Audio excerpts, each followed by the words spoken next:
Hi, my name is Peter Constantian. I'm a return Peace Corps volunteer from Ecuador. I served 2011 to 2013 in a village near the town of El Empalme, Ecuador.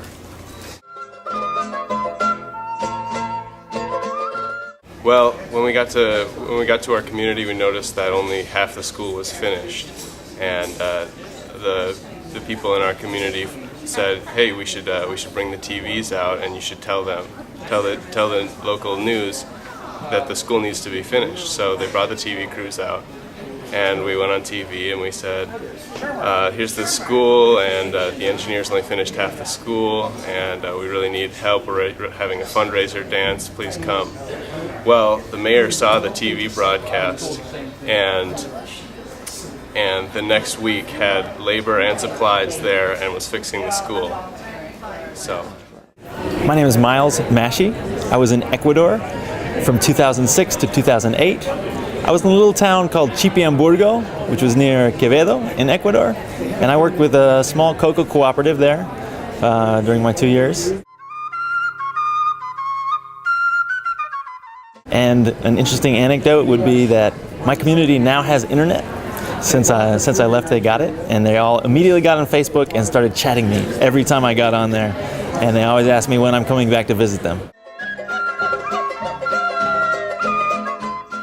I'm starting a chocolate company here in Boston. It's called Perfect Fuel Chocolate.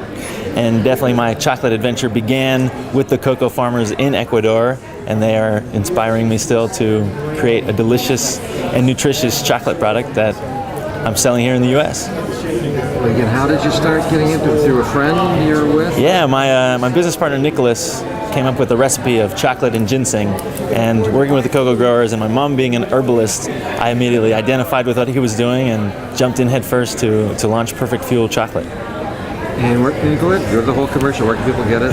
Yeah, we're distributed through Whole Foods as well as some independent shops in Massachusetts, Connecticut, Maine, as well as the San Francisco area.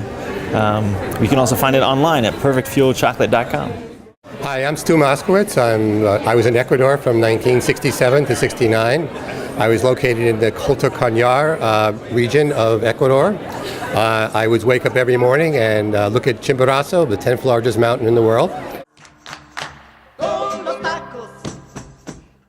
And I was involved with the Campesino Leadership Program, which is a program working with campesinos and at that time Huasipungos, which is a Quechua name for campesinos, who were living on haciendas that were just being, agrarian reform had just been started in Ecuador in 1964, and therefore Ecuador formally and legalized, ended feudalism in the country.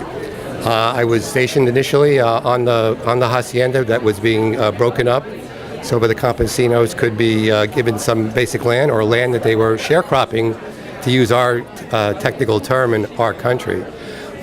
We used a very non-directive, bottom-up kind of approach. The whole theory of the Campesino Leadership Program was to find leaders within the community, and they didn't have to be the formal leaders, they could be informal leaders, to begin to organize cooperatives or just getting together and dealing with the white power structure in Ecuador, which is very anti-native, indígena, which is the native Indian terminology for the campesinos in Ecuador.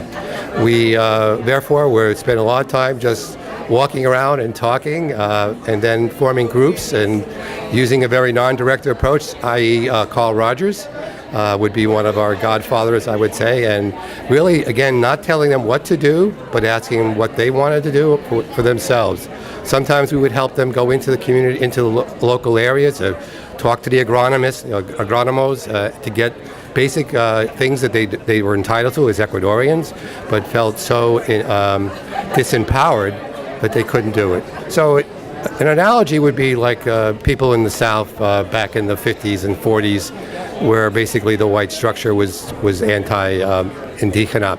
So that was our role, and we then began to, as we found these leaders, we began to gather them across the country. We'd have meetings, national meetings with these leaders, and we began to again empower the structure, hopefully again utilizing their resources, their native abilities, instead of telling them what to do, we wanted to know what they wanted to do, and it was a real struggle because the structure was always saying, was very top down. Okay, what do you want us to do?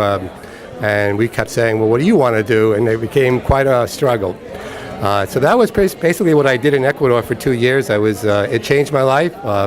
It made me become what I'm doing today. I work as a marriage and family therapist, but I am interested in working with organizations, and right now I'm working in nonviolence gender organizations.